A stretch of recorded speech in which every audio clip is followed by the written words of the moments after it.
Конете си познават кое препятствие би им направило по-силно впечатление и когато имат възможност да направят това. Да, да познават ги, за да не се изненадат после конете. До сега от трите дена предишни, стената не беше включена в нито един от паркурите. И всъщност се явява ново препятствие за всички, участвали до момента на Diamond Tour.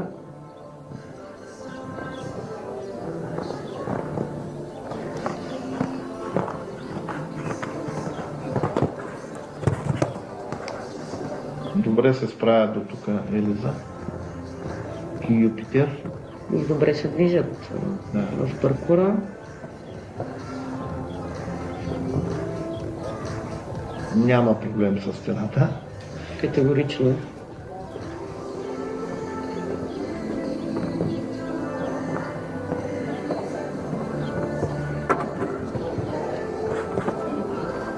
Припусна оксера на двойното, но няма грешка.